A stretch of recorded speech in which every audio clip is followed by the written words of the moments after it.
샬롬 상록수 13번째.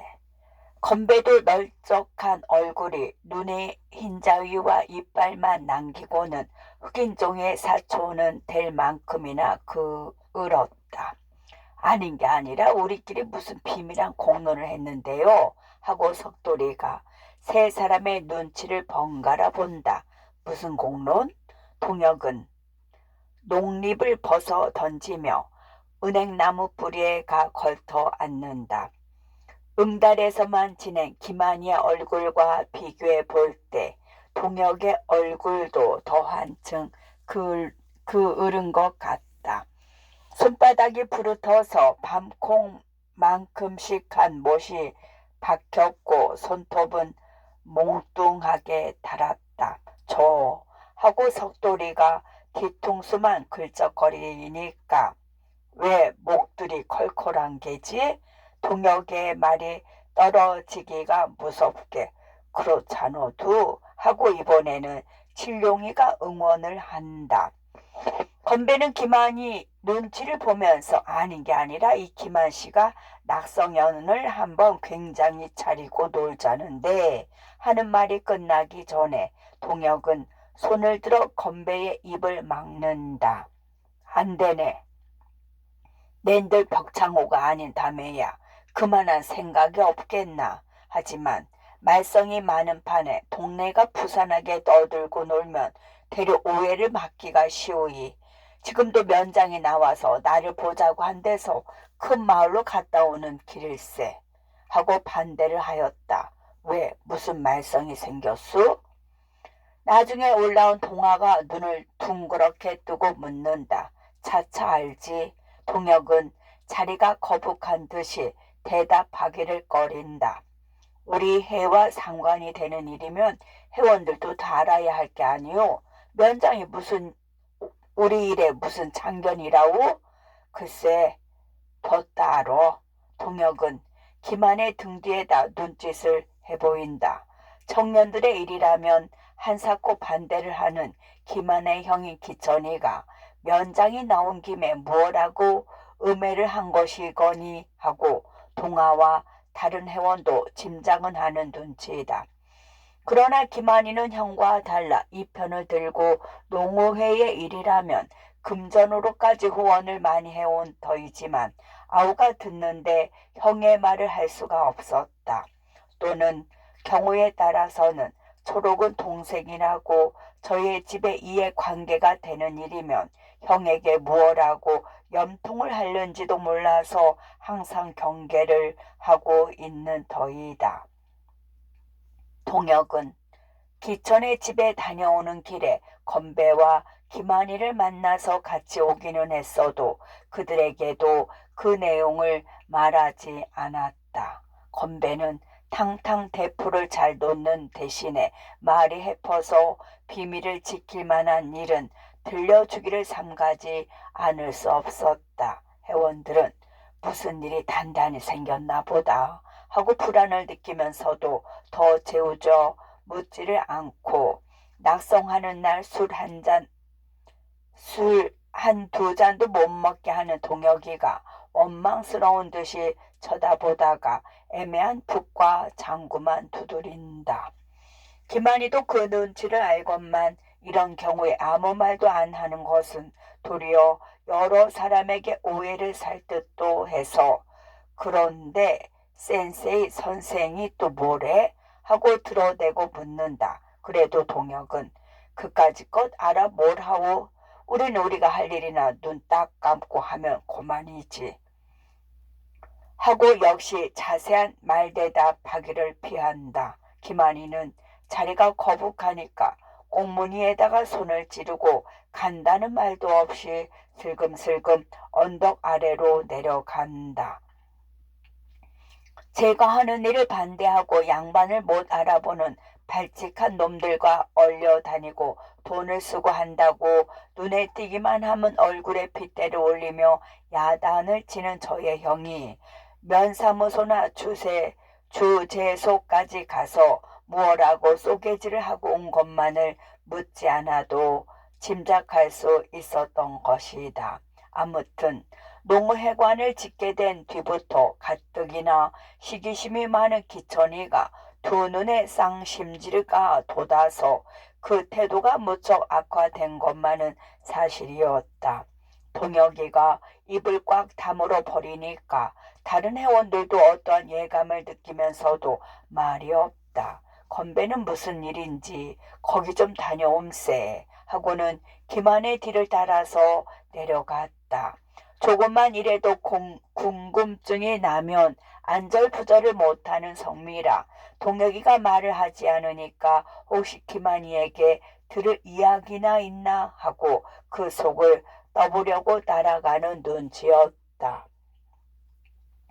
동혁은 한참이나 꿈쩍도 하지 않고 앉아서 장호지로 새로 바른 들창에 석양에 눈이 부시도록 반사하는 회관을 쳐다보면서 무슨 생각을 골똘히 하다가 회원들을 돌아보며 우리 낙성식도 못해서 피차에 섭섭한데 그 대신 뭐 기념될 일 하나 해볼까 하고 벌떡 일어선다. 무슨 일이오? 하고 회원들의 얼굴에서는 간신히 오늘 하루나 쉬려는데 또 무슨 일을 하자누 하는 표정을 역력히 읽을 수 있다. 그저 괭이하고 삽하고만 들고서 나만 따라 들어오게나 하고 동혁은 회관으로 올라가서 지붕을 이을 때에 쓰던 사닥다리를 둘러매더니 산둥성이를 넘는다. 회원들은 뭣도 모르고 동혁의 뒤를 따랐다. 날이 어둑어둑해지고 매미 스르람이 소리도 점점 엷어질 무렵에는 회관 앞마당에 턱 어울리도록 두 길, 세 길이나 되는 나무가 섰다. 전나무, 향나무, 사철나무 같은 겨울에도 잎사귀가 떨어지지 않는 교목만 골라서 봄이나 가을에 심어야 잘 산다고 고집을 하는 회원들의 반대를 무릅쓰고 바다가 옮겨 심은 것이다. 그것은 동혁이가 근처를 돌아다니며 미리 보아 두었다가 나무 주인에게 바다 심을 교섭까지 해두었던 싱싱한 나무들이었다. 새로운 회관에 들게 되는 날 아침에 동혁이가 부는 나팔 소리는 더 한층 세대고 씩씩하였다. 조기 회원들이 엇들 하고 체조를 하는 소리도 애항가의 합창도 전날보다 곱절이나 우렁찬 것 같았다. 새집을 구경도 할 겸 새로 닦아놓은 운동장에서 체조를 하는 바람에 그동안 게으름을 부리던 조기 회원들도 전부 다 오고 타동에서 온 구경꾼도 50-60명이나 되어서 운동장이 빽빽하게 찼다. 오늘은 영신이가 조직해 주고 간 부인 근로회의 회원들도 10여 명이나 건배의 아내를 따라서 참례를 하였다. 아무에게도 낙성식을 한다고 광고를 한 것도 아니요. 건배는 무슨 일이든지 크게 버르짚고 뒤떠들려고만 든다고 동혁이와 의견 충돌까지 되었지만 오늘 아침만은 누구나 은연중에 농회원의 낙성식을 거행하는 기분으로 모인 것이다. 그래서 여러 사람은 평소와 같이 조기회가 끝난 뒤에도 헤어지기가 섭섭한 듯이 어정버정하며 동혁을 바라본다. 그 눈치를 챈 건배는 여보게 회원도 더 모집해야 할 텐데 여러 사람이 모인 김에 연설을 한마디 하게 그려 하고 동혁의 옆구리를 찌른다. 그건 선전부장이 할 일이지 왜 나더러 하라나 하고 동혁이가 사양을 하니까 건배는 그 말을 못 들은 채 하고 회관 정문 앞으로 나서더니 여러분 잠깐만 기다려 주시오. 지금 이 회관을 짓자고 맨 먼저 발설을 했고 우리들을 헌신적으로 지도해주는 박동혁 군이 여러분께 한 말씀 드리겠습니다 하고 공부를 하고 나서는 이제 말을 하든지 말든지 나는 모른다는 듯이 슬그머니 자리를 비켜선다. 운동장에서는 박수 소리가 일어났다. 동혁은 잠시 머뭇거리다가 너 어디 두고 보자 하는 듯이 건배의 뒤통수를 흘겨보고는 회원들이 앞으로 나섰다. 엄숙한 태도로 여러 사람들의 긴장된 얼굴을 둘러보다가 준비 없는 말씀을 드리게 됐습니다 하고 한마디 하고 나서 등 뒤에 회관을 가리키며 이만한 집 한 채를 얽어 놓는 것이 결코 자랑할 거리는 되지 못합니다. 그렇지만 이 집을 지으려고 여러 해를 두고 별러 오다가 오늘에야 낙성을 하게 된 것을 여러분도 함께 기뻐해 주십시오. 다만 한 가지 자랑하고 싶은 것은 이 집은 연재 가락 하나, 집 한 단까지도 회원들이 가져온 것이요. 목수나 미장이 한 사람도 되지 않고 우리가 이 염촌에 우통을 벗어붙이고 불개미처럼 참 정말 불개빈처럼 2달 동안이나 일을 했기 때문에 오늘날 이만한 집 한 채 남아 우리 항공리 한복판에 서게 된 것입니다. 그렇지만 이 집은 농우회원 12사람의 집이 아니요 여러분이 유익하게 이용하시기 위하여 지어놓은 집입니다. 그러니까 우리 항공리의 공청 즉 공회당으로 써주시기 바랍니다 하고 잠깐 눈을 내리 감았다가 얼굴을 들고 목소리를 높여 여러분은 이 말 한마디만 머릿속에 깊이 새겨 두십시오. 여러 사람이 한마음 한뜻으로 이 힘을 한 곳에 모으기만 하면 어떠한 일이든지 이루어질 수 있다는 것을 우리는 여름 내 땀을 흘린 그 값으로 이 신년 하나를 얻었습니다. 처음으로 귀중한 체험을 했습니다. 그와 동시에 우리보다 더 많은 사람이 똑같은 목적으로 모여서 꾸준히 힘을 써 나간다면 이보다 더 어려운 일도 성공할 수 있다는 것을 이번 기회에 여러분과 함께 믿고자 하는 바입니다. 하고 부르짖고는 숨을 돌린 뒤에 목소리를 떨어뜨려 우리는 이를 크게 버르짖고 겉으로 떠돌기를 싫어합니다. 그래서 낙성시 같은 것도 하지를 않습니다마는 그 대신 우리 동료 여러분께 좋은 음악을 들려드렸다고 생각합니다. 집터를 닦는 달구질 소리, 마취질, 자귀질 하는 소리가 온 동네에 울리지 않았습니까? 저 소대 갈상까지 쩌렁쩌렁 울리지 않았습니까? 그 소리가 무엇보다 훌륭한 음악입니다. 그것은 우리의 것을 무너버리고 깨트려 버리는 파괴의 소리가 아니라 새로 짓고 일으켜 세우는 건설의 소리이기 때문입니다. 우리는 그 소리가 어찌나 반갑고 기쁜지 조금도 괴로운 줄을 모르고 일을 했습니다. 동혁은 그 말에 매우 감격해 하는 여러 사람의 얼굴을 둘러보다가 여러분 이 집이 터지도록 우리의 장래의 일꾼들을 보내주십시오.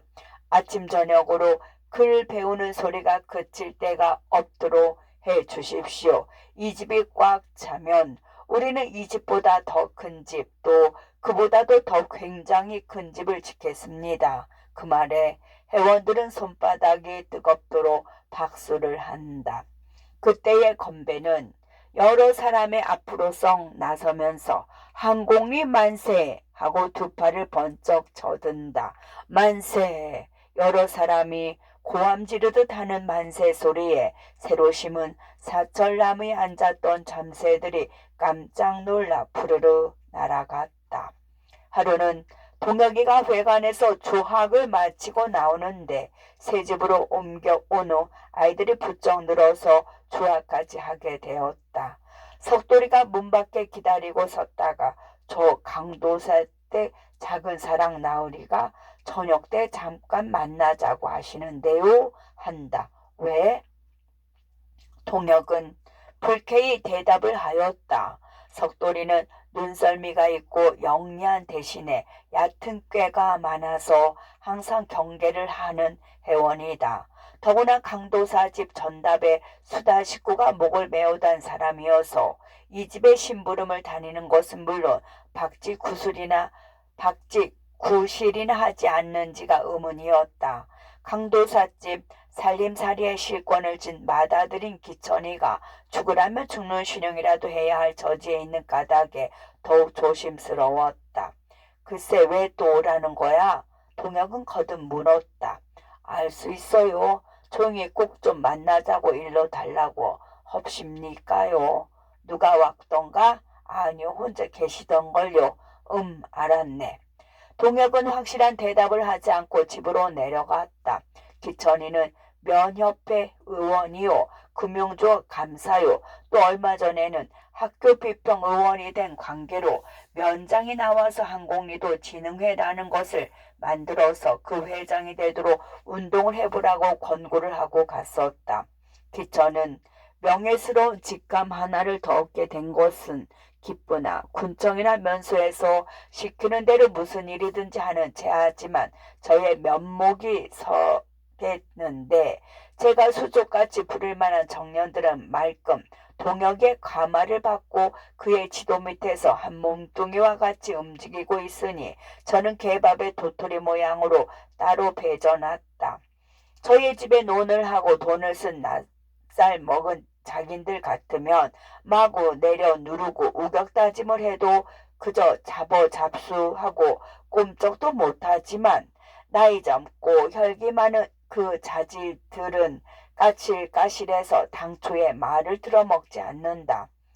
워낙 기천이가 대를 물려가면서 고리대금과 장립뼈로 독립백성의 고열을 빨아서 지불을 하였고, 주독으로 간이 부어서 누운 강도사는 지금도 제 버릇을 놓지 못한다. 당장 망나니의 칼에 목을 베이려고 업혀가는 도둑놈이 부도 군사의 은동곳을 이빨로 뽑더라는 격으로 여전히 크게는 못해도 박물장수나 어리장수에게 몇 원씩 내주고 오픈편으로 갉아 모아서는 기직자리 몇 밑에다가 깔고 눕는 것이 마지막 남은 취미다.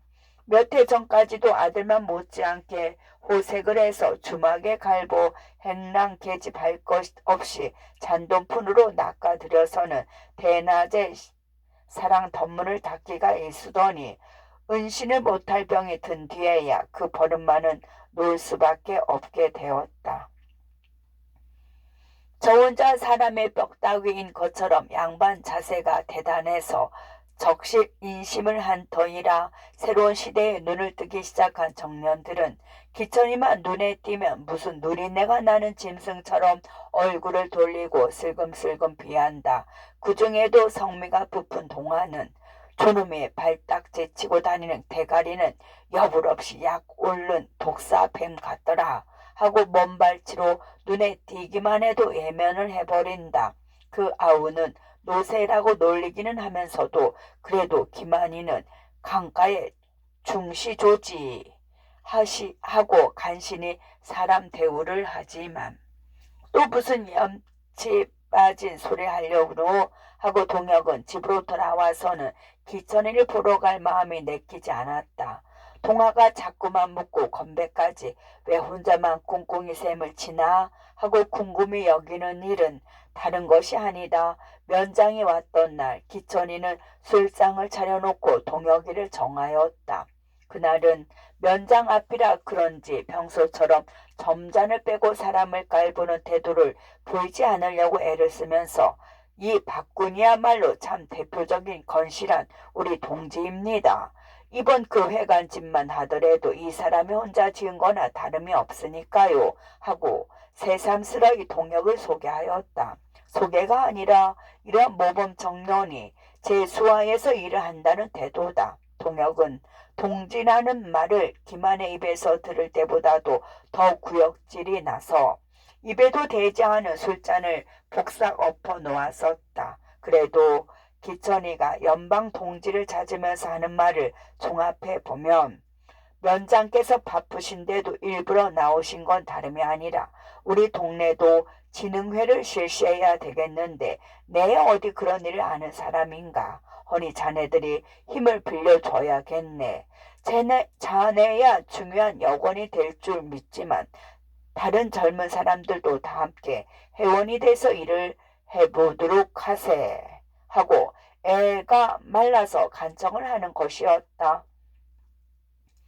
동혁은 생각해 볼 여지도 없이 난 할 수 없어요. 우리 농우의 일만 해도 힘의 복자인데 한 몸으로 두 가지 일은 도저히 할 수 없애다 하고 딱 잡아떼고 일어섰다. 동혁이가 이번에는 버티고 가지를 않으니까 기천이는 호출장처럼 명함을 들려 집으로까지 머슴을 보냈다. 작은 사랑 나리께서 꼭 좀 건너오래요. 안 오면 이리도 오시겠다고 그러세요. 하고 머슴에는 어서 일어나기를 재촉한다. 기천이는 면협 의원이 되던 날 아침에 행랑사람과 머슴들을 불러 세우고 오늘부터 서백님이라고 그러지 말고 날이라고 불러라 하고 일장에 훈시를 하였던 것이다. 동혁은 중문간 문지방에 걸터 앉아서 입맛을 다시다가 저녁 먹고 건너간다고 가서 그러게 하고 머슴을 보냈다. 가고 싶은 생각은 손톱 끈 만큼도 없지만 집으로까지 찾아온다는 것이 싫어서 감하고 한 것이다. 저녁 뒤에 그는 말 대답할 것을 생각하면서 금마을로 발길을 옮겼다. 대문간에 들어서는데 작은 사랑 덴마루에서 아 그래? 책간 녀석이 명색이 뭐길래 내가 부른다는데 냉큼오지를 못한다더냐 하고 그 대바라지 목소리로 머스매를 꾸짖는 소리가 똑똑히 들렸다. 동혁은 나 여기 대령했소 하는 듯이 바로 지척에서 하고 기침을 하고 저녁 잡수셨어요 하며 들어섰다. 기천은 도둑질이나 하다가 들킨 것처럼 움찔해서 반사운동으로 발딱 일어서기까지 하며 아 자네 오나? 하고 반색을 한다. 그 품붙지 못하게 생긴 얼굴을 횃배를 앓는 사람처럼 장뜩 찌푸리고 있다가 뜻밖의 동혁이와 마주치는 순간 금시 반가운 낯으로 변하는 표정, 근육의 민첩한 움직임은 여간한 배우로는 흉내를 못 낼 것 같다. 아, 이 사람아, 난 여태 저녁도 안 먹고 기다렸네. 하는 것도 허물없는 친구를 대하는 태도다. 그럼 시장하시겠군요. 하고 동혁은 할 말이 있으면 어서 하라는 듯이 툇마루 끝에가 걸터 앉았다. 방으로 들어가자는 것을 배관을 지은 뒤에 점 총회가 있어서 곧 가봐야겠어요. 하고 한사코 들어가지를 않았다. 방으로 들어만 가면 의뢰 건으로 술상이 나오고 술을 억지로 권할 것을 알기 때문이다. 그럼 매서라도 한잔 해야겠네. 술을 입에도 안 된다니 파괴를 시키군 싶지만 워낙 자네 고집이 센 사람이 되나서 하고 준비해 놓았던 술상을 내왔다. 술이란 저의 집에서 사철 떨어뜨리지 않고 밀주를 해먹는 보기만 해도 고리타불한 막걸리 욱국이요. 안주라고는 언제 보아도 낙지 대가리 말린 것에 마늘 장아찌뿐이다. 7, 8년이나 면석이를 다니는 동안에 연회석 같은 데서는 남이 태우다가 꺼버린 권형 꼬투리를 주워 피우면서도 단풍 한 갑 안 사먹었던 위인으로는 그래도 교재가 부쩍 늘어서 면이나 주재소에서 양복쟁이가 나오면 의뢰 술까지 내는 것이다. 이거 내가 사람을 앉혀놓고서 인호상 이 자작을 하니 어디 맛이 있나 하고 고문진보 뒷다리나 읽어본 티를 내지 못해서 애를 쓴다. 그러나 숙습이 난당이라고 써야 할 자리에 수습이 난방이로군 하는 따위가 예서여서 정말 글방에서 종아리 깨나 맞아본 사람의 곧 웃음을 받는 때가 많다. 기천은 말을 꺼내기가 어려워서 술기운을 빌려는 것이다. 사실 동혁이 앞에서는 무슨 말이고 함부로 꺼내기가 어려웠다. 동호회에도 다른 회원들 같으면 그 반수가 저의 논의 소작이니까 여차찍 하면 논 내놔라 한마디만 비치면은 설설 기는 터이니 문제가 되지를 않고 건배만 하더라도 키 크고 싱겁지 않은 사람 없다고 원체 허풍선이가 돼서 술 몇 잔에 속을 뽑히는데 농사터는 한마디기도 없이 엉터리를 사는 사람이니까 논을 미끼로 물려서 낚아볼 자신도 있다. 그러나 유독 동옥이 많은 그야말로 눈의 가시다. 전생으로 사람이 묵중에서 당최 뱃속을 들여다볼 수가 없는데 근처에 없는 고등교육까지 받아서 마주 앉으면 제가 도리어 인품에 놀리는 것 같다.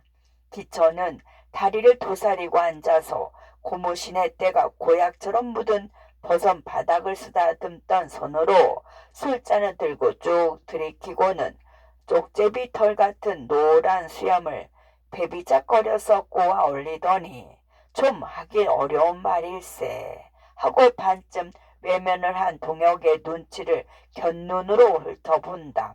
말씀하시죠. 동혁은 또 무슨 말을 꺼내려고 이렇게 뜸을 들이나 하면서도 들으나 마나 하다는 듯이 어둑어둑 해가는 땅바닥만 내려오다 보고 앉았다. 기천이는 실눈을 뜨고 손톱 여물을 썰더니 자네 그 회관 짓기에 얼마나 들었나 하고 다가앉는다. 돈이요? 돈이 얼마 안 들었지요.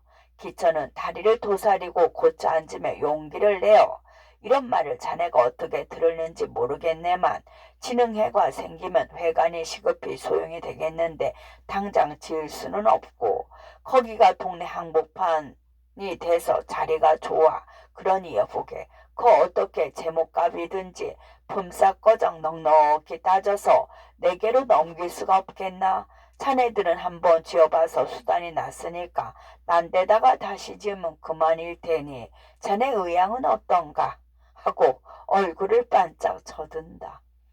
너무나 얌치 빠진 소리에 동혁은 어이가 없어 얼굴 가죽이 간지럽지 않느냐는 듯이 기천을 뻔히 쳐다보다가 왜 돈 10,000원이나 내놓으실 텐니까? 하고 껄껄껄 웃는다. 기천은 아니 이 사람 웃음의 말이 아닐세 하고 금세 정색을 한다. 글쎄 웃음의 말씀이 아니니까 웃을 수밖에 없군요. 동혁은 별이 반짝이기 시작한 하늘을 우러러 다시 한번 허청 웃음을 웃었다. 허허 이 사람 그래도 웃네 그려. 그 집을 이문을 붙여서 팔라는데 실없이 웃을 게 뭐 있나.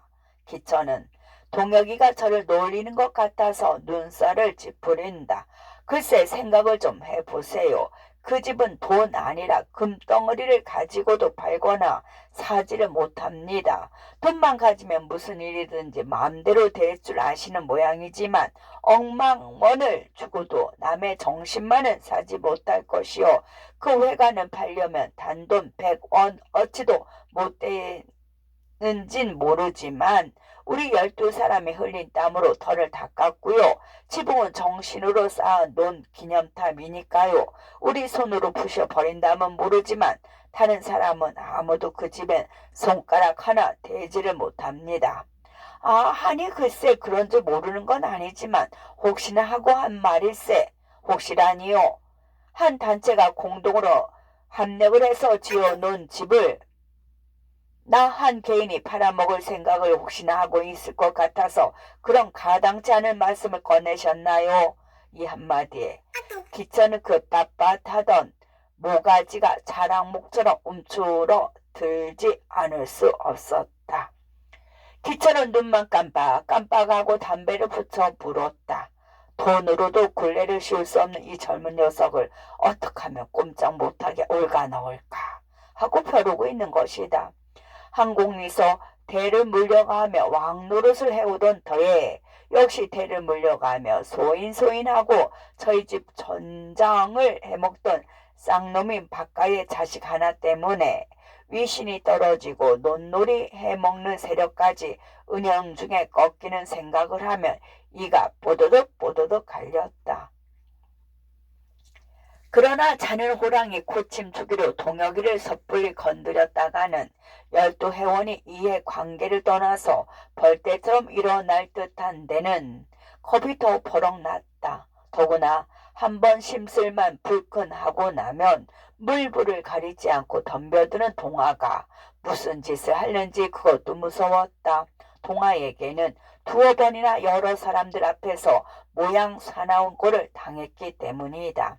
더구나 근자에 와서 눈이 제자리에 박히고 귀가 바로 뚫린 사람이면 항공리에서는 박동혁이가 중심이 되어 독리 일을 하고 인망과 인심이 동호 회원에게로 쏠린 줄을 인정을 하는 데는 눈에서 쌍심지가 도드리만큼 시기심이 났다. 그래서 어떠한 수단이든지 써서 젊은 사람들이 하는 일을 회사를 놓을 계책을 생각하느라고 밤이면 잠을 못 자는 것이다. 그러다가 장차 발기될 진흥회에 여건이 되어달라고 간청을 해도 말을 안 들으니까 그 회관을 몇 백 원이라도 주고 매수를 할 꾀를 낸 것이었다. 동혁은 갑갑한 듯이 그만 가봐야겠어요. 뻣뻣하게 한마디를 하고 일어선다. 기천은 놓치면 큰일이나 날 듯이 동혁의 손을 잡고 여보게 동혁이 낯살이나 먹은 사람이라고 너무 빼돌리지 말게. 나도 동네 일이 하고 싶어서 그러는 거 아닌가 하고 사뭇 애원을 한다. 동혁은 잡힌 손이 냉혈 동물의 몸에나 닿은 듯이 선뜻해서 스며시 부리쳤다. 기천은 또다시 실눈을 뜨고 무엇을 생각해 보더니 그럼 자네들 회의에 나 같은 사람도 회원이 될 자격이 있나 하고 마지막으로 타협안을 제출한다. 만 30세 이하의 남자로 회원 반수 이상의 동의가 있어야 입회를 허락한다는 농우회의 규약이 있으니까요.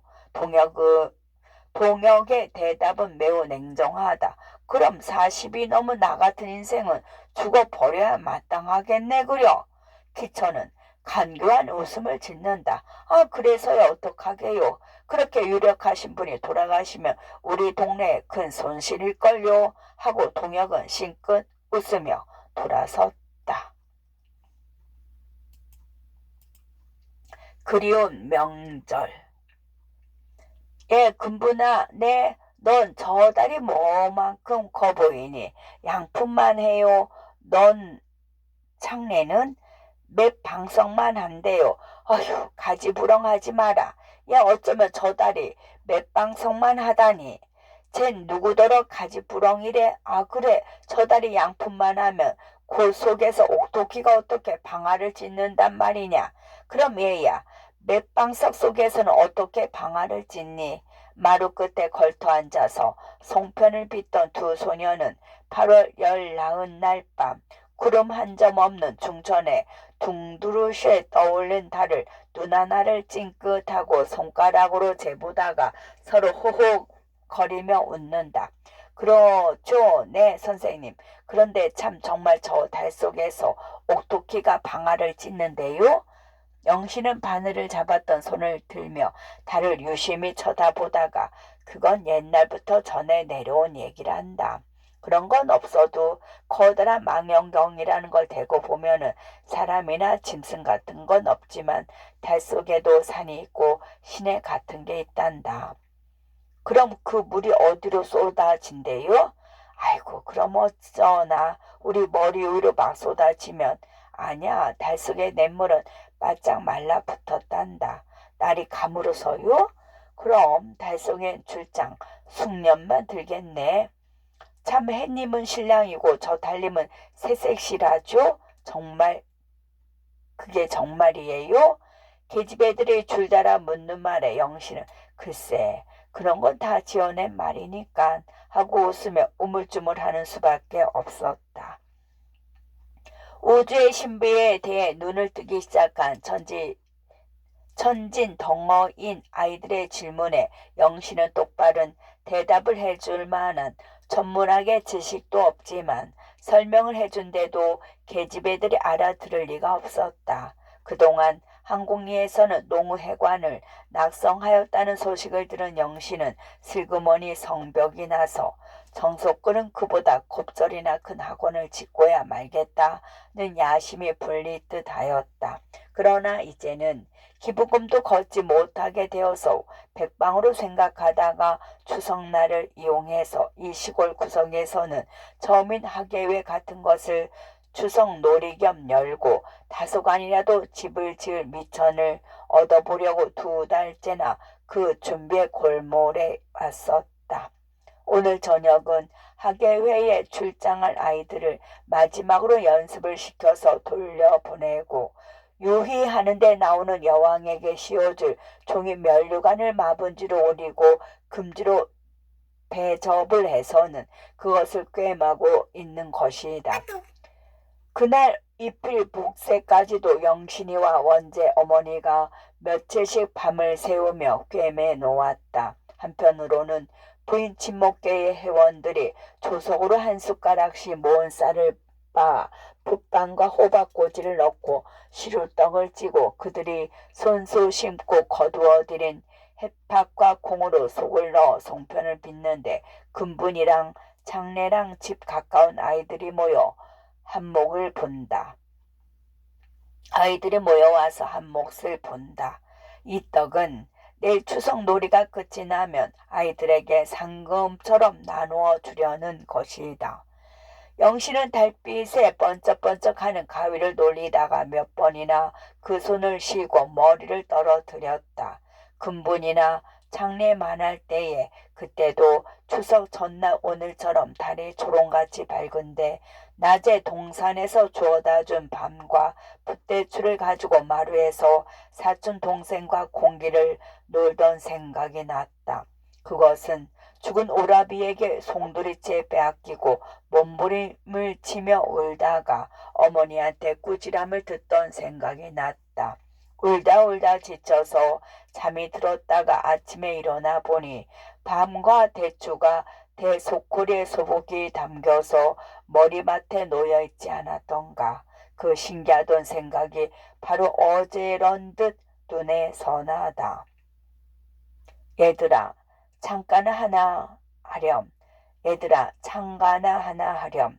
향수에 잠긴 영신은 면류관을 집어 던지고 방으로 들어가 손풍 금을 들고 나왔다.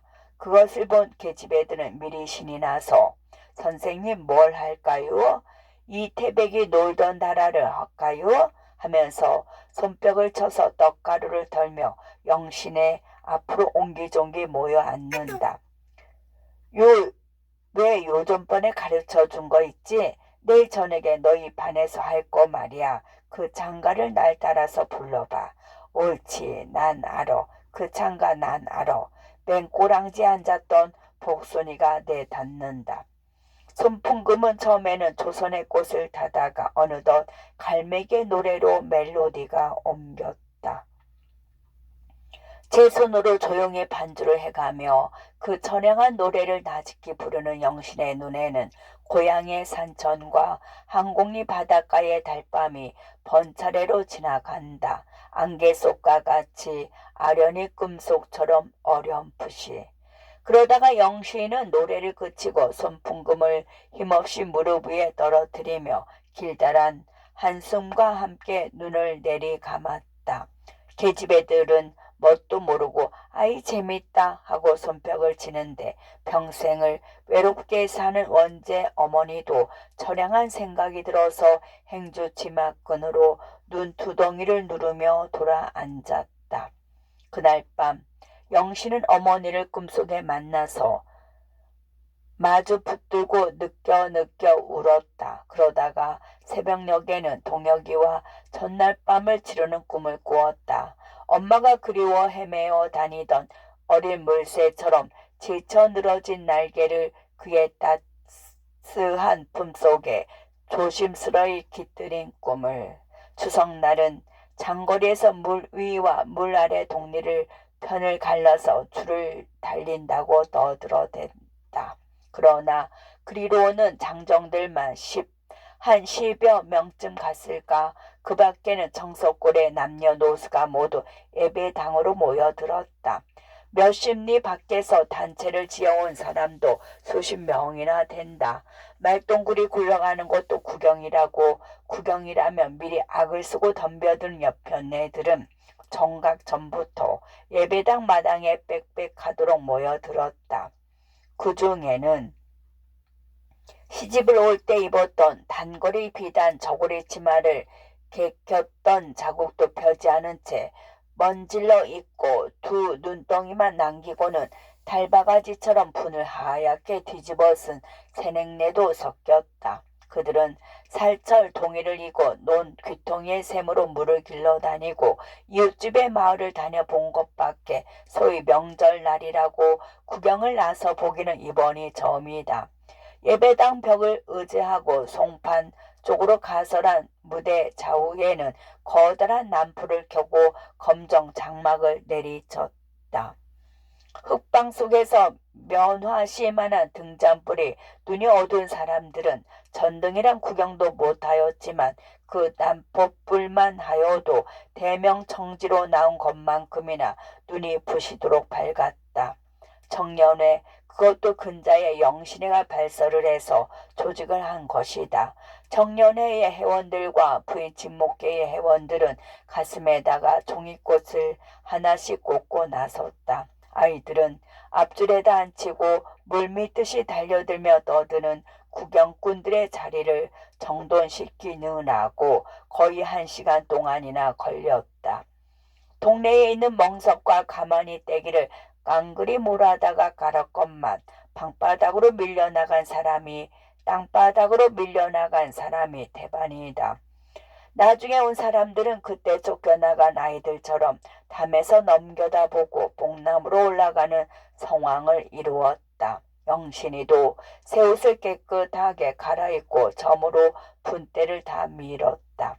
예, 오늘 저녁에 우리 선생님이 여간 예법을 배지 않는구나. 언제 우리 선생님이 승하더냐? 푼 한 번 안 바르시니까 사내 얼굴 같지. 무대 앞에 앉은 계집애들이 개막할 시간이 되어서 쩔쩔매고 오르내리는 영신을 쳐다보고 소근거린다. 아닌 게 아니라 오늘 저녁에 영신은 달빛에 보아 그런지 단박을 넘겨다 보는 한 송이 목련화처럼 탐스러워 보였다. 따르르 목각종 치는 소리가 나더니 막이 드르르 열렸다. 선생이 막 뒤에서 반주하는 선풍금 소리를 따라 공작새처럼 색색이 복색을 한 계집애들이 나와서 장가를 한다. 눈이 푹푹 쌓이는 날도 홑 고쟁이를 입고 다니던 군분이가 연분홍치마 저고리를 입고 나와서 유희를 해가며 가냘픈 목소리로 동요를 한다. 아무튼 가르치고 볼게요. 여부가 있나 선녀들 도름 같은 걸. 늙은이 측에서도 매우 감탄하는 모양이다. 막은 몇 번이나 열렸다 젖혔다 손뼉도 칠지 모르고 떠들던 구경꾼들은 평생 처음 구경하는 아이들의 재롱에 내 딸은 언제 나오나 하고 마른 침을 삼키며 다음 순서를 기다린다. 휴식 시간이 지난 뒤에 학예회는 제2부로 들어갔다. 여자 상급반의 아이들이 나와서 가극 비슷한 여왕 노름을 하는데 황금빛이 찬란한 면류관을 쓰고 옥자 위에 가 점잖이 앉았던 석회가 무는지 자꾸만 뒷머리를 긁다가 그 관이 앞으로 벗어졌다. 황급히 집어드는데 마침 바람이 획 불어 종이 면류관은 떼굴떼굴 굴러서 물의 아래로 떨어지려고 한다.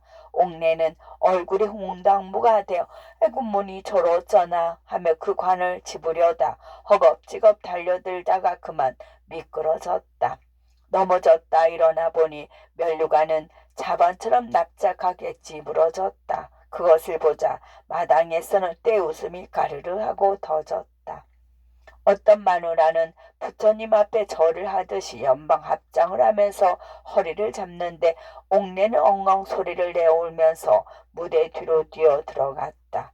끝으로 학생들의 흥분우리 노름도 여러 사람의 웃음보를 터뜨렸다. 흥부가 어색하게 달고 나온 수염이 붙이면 떨어지고 하다가 나중에는 머리카락으로 만든 수염이 콧구멍을 간지러서 에치 하고 재치기를 하는 바람에 수염은 몽땅 떨어져 달아났다. 여러 사람의 웃음은 한참에야 진정이 되었다. 이번에는 올해 7살밖에 안 된 갓난이란 계집애가 반은 여운 선생에게 떠다 밀려서 무대 한복판으로 나왔다. 커다란 리본을 단 머리를 숙여 나비처럼 곱다랗게 절을 하고는 딱 기착을 하고 서서 두 눈을 깜빡깜빡 하더니 음방울을 굴리는 듯한 목소리로 오늘 저녁에 아무것도 준비한 것이 없는데 이처럼 여러분께서 많이 와주셔서 감사합니다 하고 부자연하게 남아 그를 외도시 한마디를 하고는 그만 말문이 막혀서 할깃할깃 뒤를 돌아다 본다. 선생이 막 뒤에 숨어서 우리들이 살기는 구차하지만 하고 튕겨주는 소리가 여러 사람의 귀에까지 들린다. 우리들이 살기는 구차하지만 열심히 배우면 이렇게 장가도 하고 유희도 할 줄 안답니다. 여러분께서는 우리 강습소를 도와주시고 하루바삐 새 집을 거다랗게 짓고 내년에는 그 집에서 추석놀이를 썩 잘하게 해 주십시오 하고는 다시 저를 납작하고 아장아장 걸어 들어간다. 앵무새처럼 선생의 입내를 내는 것이 어찌나 귀여운지 그거 앙증스럽기도 하지 조개 사봉이 딸년이지 하고 어떤 마누라는 한 번 하나나 주려고 무대 뒤로 쫓아 들어갔다.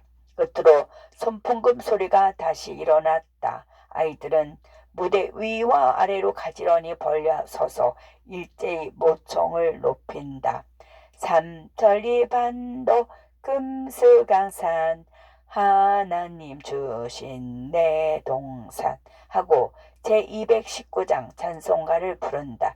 일하러 가세 일하러 가 하고 후렴을 부를 때 아이들은 신이 나서 팔을 내저며 발을 구르며 목청껏 소리를 지른다. 끝.